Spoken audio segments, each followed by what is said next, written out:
Most most most important question paper आज हम देखने जा रहे हैं दिल्ली थ्रू द एजेस का जेनरिक इलेक्टिव। आपका फर्स्ट सेमेस्टर का ये जो जेनरिक इलेक्टिव हिस्ट्री का सब्जेक्ट है, जिसमें आपके पास सब्जेक्ट है दिल्ली थ्रू द एजेस का। तो आज हम आपके इस सब्जेक्ट का 2022 का इंपॉर्टेंट क्वेश्चन पेपर देखेंगे, जो कि आपको काफ़ी अच्छी अंडरस्टैंडिंग देगा। देखिए 2019 का आपने क्वेश्चन पेपर देख लिया होगा, 2021 का आपने इस क्वेश्चन पेपर देख लिया होगा, 2021 में भी ऑनलाइन एग्जाम हुए थे तो आपने इसका क्वेश्चन पेपर देख लिया होगा। अब दोनों ही क्वेश्चन पेपर को देख के आप काफ़ी कुछ समझ गए होंगे। अब 2022 का क्वेश्चन पेपर देखते हैं कि क्या था। 2019 के क्वेश्चन पेपर से पूरी तरह एग्जैक्ट मिलता जुलता क्वेश्चन पेपर, मिलता जुलता क्या, पूरी तरह वही क्वेश्चन पेपर 2021 में छाप दिया गया था। ठीक है, बिल्कुल डिट्टो। बस फ़र्क क्या होता है, थोड़ा बहुत शब्दों को इधर उधर कर दिया जाता है, बस इतना ही, और पूरी तरह डिट्टो कर दिया गया था। इसीलिए यहाँ पर 2022 में हम देखते हैं थोड़ा और परिवर्तन किया गया ताकि थोड़ा बहुत अंतर आ सके। तो यहाँ पे देखिए, यहाँ पे जो पहला क्वेश्चन है वो इंद्रप्रस्थ के अध्ययन के लिए उपलब्ध साहित्यिक और पुरातात्विक स्रोतों का परीक्षण कीजिए। क्या अलग है इसमें? कुछ अलग नहीं है, सेम है। 2019-2021 में जो क्वेश्चन पेपर था वही है, बस हाँ कहीं पर परीक्षण नहीं लिखा है, कहीं पर कुछ और लिखा है, कहीं पर लिखा है कि व्याख्या कीजिए, कहीं पर लिखा है बताइए, कहीं पर स्रोत लिखा है और कहीं पर लिख दिया है प्रमाण। मतलब तो सबका घुमा फिरा कर वही होता है, तो आंसर हमें सेम ही लिखना था। ठीक है, इंद्रप्रस्थ होता है, यहाँ पे गलत लिखा है क्वेश्चन पेपर पर, इंदिराप्रस्थ लिख दिया, गलत है ये इंद्रप्रस्थ। ठीक है, तो जो इंद्रप्रस्थ भारतीय दिल्ली का पुराना जो नाम है इंद्रप्रस्थ, उसके अध्ययन के लिए कौन कौन से स्रोत हमारे पास हैं उसके बारे में आपको यहाँ पे लिखना है। इसके अलावा सेकंड जो क्वेश्चन है वो थोड़ा सा टफ था, क्योंकि थोड़ा अलग आया था ये वाला क्वेश्चन। कुतुब प्रांगण की इमारतों का अर्थ समय के साथ बदलता रहा है, इस कथन का विवेचन कीजिए। जो कुतुब प्रांगण है, जो कुतुब मीनार के आसपास का एरिया है, उसके इमारतों में कुछ उसका जो अर्थ है वो बदलता रहा है, इससे संबंधित कुछ बातें आपको यहाँ पर लिखनी है। जैसे कि वहाँ पे पहले कई बार कहा जाता है मंदिर हुआ करता था, फिर मस्जिद बना दी गई आसपास, या कुछ भी ऐसा है, यहाँ पे आपको लिखना था। आगे बढ़ते हैं अभी हम, और भी जितनी भी बातें अभी समझाई जाएंगी, बस वीडियो को पूरा देखना।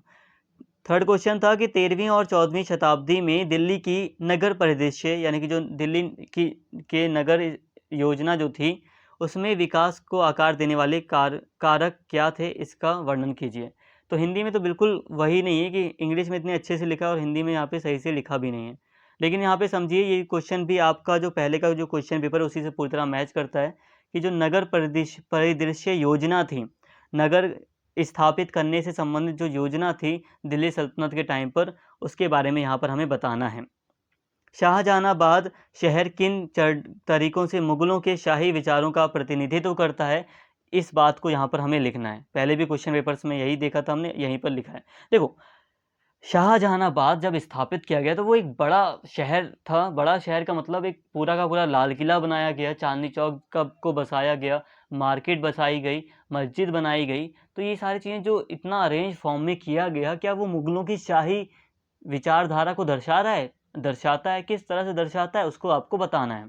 ठीक है, इसके अलावा जो पांचवा क्वेश्चन है, यहाँ पर अगर हम बात करें तो चर्चा करें कि वाटर फ्रंट गार्डन के विकास में मुगल की बदलती हुई दृष्टि कैसे परिलक्षित होती है। जो इसके अलावा जो छठा क्वेश्चन है वो है शाहजहानाबाद के आर्थिक जीवन पर विभिन्न बाजारों में क्या भूमिका थी।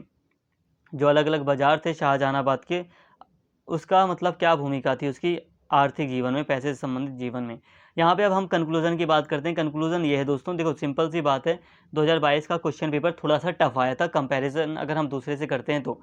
2021 और 2022 दोनों में ही ऑनलाइन एग्जाम हुए थे, लेकिन 2021 में पूरी तरह 2019 का ही क्वेश्चन पेपर आ गया था। लेकिन 2022 में तीन क्वेश्चन, लगभग 3-4 क्वेश्चन जो थे वो पहले के आए थे, और उतना इनफ थे बच्चों के लिए। तो यहाँ पे मानकर चलिए आपका भी अगर एग्जाम होता है तो 1-2 क्वेश्चन हो सकता है, 2-3 क्वेश्चन बाहर से आ जाए, 3 क्वेश्चन 4 क्वेश्चन आ जाए बाहर से।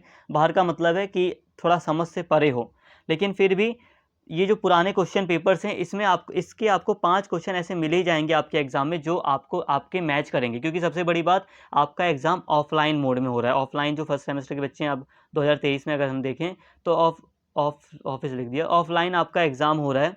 ठीक है, ऑफलाइन में क्या होगा, ऑफलाइन में आपको 8-10 क्वेश्चन मिलेंगे। ठीक है, लगभग 8 से तो ज़्यादा ही मिलेंगे, 10 क्वेश्चन आपको मिलेंगे, जिसमें से आपको आधे लगभग क्वेश्चन करने होते हैं। एक बार आप यहाँ पर जो दिया गया होता है यहाँ पर निर्देश, इसको पढ़ लेना। तो ये जितने भी क्वेश्चन पेपर हैं वो आपके लिए इंपॉर्टेंट है सारे के सारे। उम्मीद करता हूँ सारी बातें आपको समझ में आई हैं। जितनी भी बातें हैं वो मैं आपको अगली वीडियोज़ में समझाऊँगा। यहाँ पे बस मेरा उद्देश्य आपको सभी क्वेश्चन पेपर्स को दिखाना था। तो मैंने एक-एक करके आपको सारे क्वेश्चन पेपर्स दिखा दिए। आज हमने 2022 का क्वेश्चन पेपर देख लिया। उम्मीद करता हूँ वीडियो आपको पसंद आई होगी। अगर अच्छी लगी हो वीडियो तो प्लीज़ चैनल को सब्सक्राइब कर लें, कमेंट करके ज़रूर बताएँ, वीडियो को लाइक करें, शेयर करें। Thank you.